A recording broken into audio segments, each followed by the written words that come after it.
Shalom dan selamat pagi anak-anak. Hari ini kita akan mendengarkan cerita tentang Petrus diubah oleh Roh Kudus. Sebelum kita mendengarkan cerita, saya ada beberapa soalan yang ingin diberitahukan. Bagaimanakah perasaan kamu apabila menunggu satu janji untuk ditepati? Adakah kamu teruja? Adakah kamu gembira? Atau adakah kamu mahu ia berlaku dengan segera? Tapi, apa maksud janji? Sebagai contoh, bapak atau ibu kamu mungkin berjanji, petang ini selepas kamu menyiapkan kerja sekolah, ibu atau bapak kamu akan membawa kamu berjalan-jalan atau membeli sesuatu seperti permainan ataupun makanan. Ada janji-janji yang ditepati dengan segera, tetapi ada juga janji-janji yang mengambil sedikit masa sebelum ia dipenuhi. Itulah yang berlaku kepada keluarga Vera. Keluarga Vera tinggal di sebuah rumah pangsa yang kecil. Ayah telah mendapat pekerjaan baru dan akan pergi ke bandar lain untuk mencari tempat tinggal baru. Sebelum dia pergi, dia telah berjanji. Apabila ayah menjumpai sebuah rumah, ayah akan kembali dan kemudian kita akan berpindah ke bandar baru bersama-sama. Kita tidak perlu menyewa rumah pangsa di sana, tetapi kita akan mempunyai sebuah rumah sendiri. Kita juga akan memiliki sebuah taman kecil. Selepas itu, Vera terpaksa menunggu selama berminggu-minggu sebelum janji bapaknya menjadi kenyataan. Suatu hari, ayahnya mengirim sepucuk surat. Ibu, apa yang ayah katakan di dalam suratnya? Vera bertanya ingin tahu. Ayah akan pulang pada minggu hadapan dan kemudian kita akan berpindah ke rumah baru kita. Vera berasa sangat gembira karena tidak lama lagi janji bapaknya akan dipenuhi. Cerita minggu lalu ialah Yesus kembali ke surga. Sebelum Yesus kembali ke surga, Yesus telah menjanjikan untuk memberikan Roh Kudus kepada murid-muridnya. Mari kita dengar cerita ini. Adakah Yesus menepati janjinya kepada murid-muridnya ataupun tidak?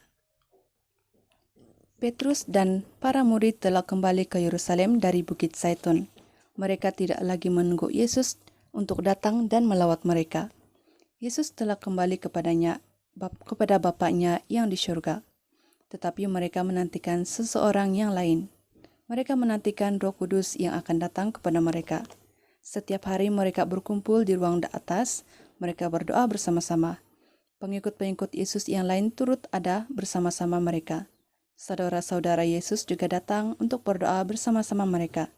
Begitu juga dengan ibu Yesus, Maria. Kumpulan mereka menjadi semakin besar sehingga mencapai 120 orang.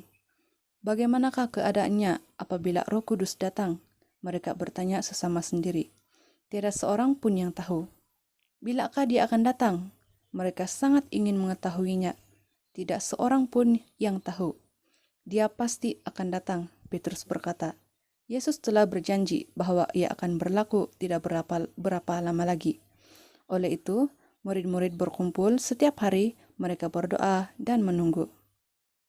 10 hari telah berlalu sejak Yesus naik ke surga.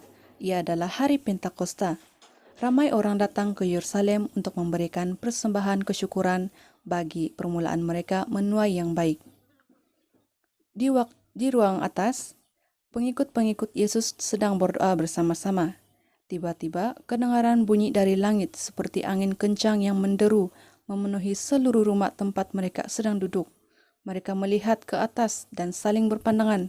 Lidah-lidah yang berbelah-belah seperti api yang kecil hinggap di atas setiap orang daripada mereka.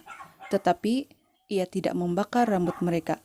Ia adalah tanda bahwa Roh Kudus telah datang kepada mereka. Hati mereka dipenuhi dengan sukacita yang besar.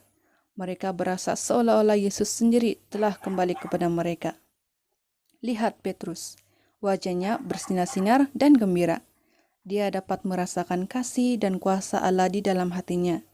Betapa Allah mengasihinya, walaupun dia pernah menyangkal Yesus. Tambahan pula, Yesus juga telah memberikannya satu tugas baru untuk memperhatikan orang percaya yang lain. Petrus sangat mengasihi Yesus, sehingga Roh Kudus telah memberinya keberanian untuk memberitakan kepada orang lain tentang Yesus yang dapat mengampuni dosa-dosa mereka. Orang ramai berkumpul di luar rumah. Mereka mendengar bunyi deruan angin, tetapi mereka tidak tahu dari mana ia datang. Hari tidak berangin, apakah yang telah berlaku? Kemudian murid-murid keluar dari rumah. Mereka pergi berbicara kepada orang di situ. Ia adalah tiupan angin dari Allah, kata mereka. Allah telah mengutuskan Roh Kudus-Nya. Orang yang ada di situ datang dari pelbagai negara. Mereka bertutur dalam pelbagai bahasa yang berlainan, tetapi mereka boleh memahami apa yang sedang dikatakan oleh murid-murid. Mengapakah kita semua boleh memahaminya dalam bahasa kita sendiri? Tanya orang ramai dengan penuh keheranan. Ia adalah mujizat pertama yang dilakukan oleh Roh Kudus. Dia mengajar para pengikut untuk bertutur dalam pelbagai bahasa, supaya semua orang boleh mendengar apa yang dikatakan oleh para pengikut dalam bahasa mereka sendiri. Orang ramai berasa sangat heran dengan apa yang telah berlaku dan dengan apa yang telah mereka dengar. Tetapi ada antara mereka yang mengejek para pengikut dan berkata, "Mereka mabuk, mereka minum terlalu banyak wine." Apabila Petrus mendengar mereka tertawa, dia pun berdiri bersama 11 rasul. Roh Kudus telah membantu Petrus untuk berkata dengan jelas kepada semua orang itu. Dia berkata, "Saudara-saudara orang Yahudi dan semua penduduk di Yerusalem, ketahuilah hal ini serta dengarlah baik-baik kata-kataku. Mereka ini bukanlah mabuk seperti saudara-saudara sangka, karena hari baru pukul 9 pagi. Allah telah mengutus Roh-Nya ke dalam hati kami, supaya kami boleh memberitakan kebenaran kepada kamu tentang Yesus. Tidak lama lagi, Allah akan menghukum semua orang yang berbuat jahat. Tetapi sesiapa yang meminta Yesus menyelamatkan mereka, akan diselamatkan. Yesus orang Nazaret itu seorang manusia yang dipersaksikan oleh Allah kepadamu dengan mujizat, keajaiban, dan tanda yang dilakukan Allah melaluinya dalam kalangan kamu. Kamu sendiri tahu tentang hal itu. Dia yang diserahkan kepadamu seperti yang telah dirancangkan dan ditentukan oleh Allah, telah kamu salib dan bunuh dengan bantuan orang durjana. Tetapi Allah telah membangkitkan dia. Yesus hidup, kami semua murid-muridnya. Dia telah melihat dia.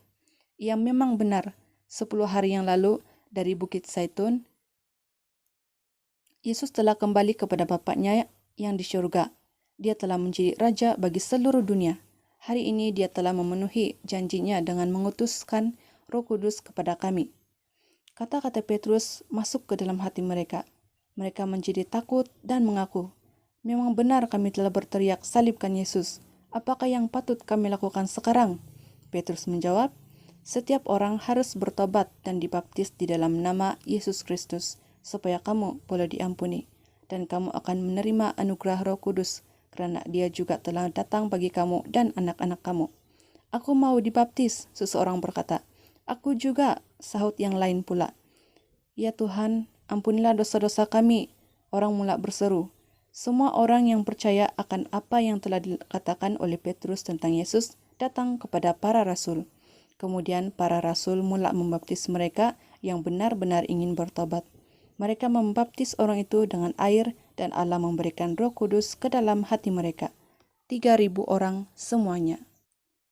"Esok kita akan berjumpa lagi," Petrus berkata kepada mereka. "Kami akan mengajar kamu semua perkara yang Yesus telah beritahukan kepada kami." Anak-anak, inilah cerita tentang Petrus diubah oleh Roh Kudus. Roh Kudus telah dijanjikan kepada semua orang yang mengasihi Yesus dan menyesali dosa-dosa mereka. Adakah kamu ingin diubah? Mungkin ada di antara kamu yang berasa sedih karena perkara tidak baik yang kamu telah lakukan. Mungkin juga ada di antara kamu yang risau apabila ibu bapak kamu bukan orang Kristen. Atau mungkin kamu takut sesuatu yang akan terjadi kepada kamu. Saya akan membacakan janji yang Yesus telah berikan kepada kita. Di dalam Lukas 11 ayat 13, "Jadi jika kamu yang jahat tahu memberi pemberian yang baik kepada anak-anakmu, apalagi Bapakmu yang di surga, Ia akan memberikan Roh Kudus kepada mereka yang memintanya." Inilah cerita tentang Petrus yang diubah oleh Roh Kudus. Sekarang kita akan masuk dalam ayat hafalan. Kisah Para Rasul 1 ayat 8e, tetapi kamu akan menerima kuasa apabila Roh Kudus datang ke atasmu, dan kamu akan menjadi saksiku. Kita baca sekali lagi. Kisah Para Rasul 1 ayat 8e, tetapi kamu akan menerima kuasa apabila Roh Kudus datang ke atasmu, dan kamu akan menjadi saksiku. Oleh itu, melalui kita punya cerita pada hari ini, mari kita berdoa setiap anak-anak, kita berdoa bersama dengan ibu bapa ataupun keluarga, minta Yesus mengampuni segala dosa-dosa yang kita telah lakukan, agar Tuhan mengampuni dosa-dosa kita. Apabila kita telah mengaku dosa kita kepada Tuhan, Tuhan akan mengampuni dosa kita. Dan Tuhan Yesus akan memberikan kita Roh Kudus.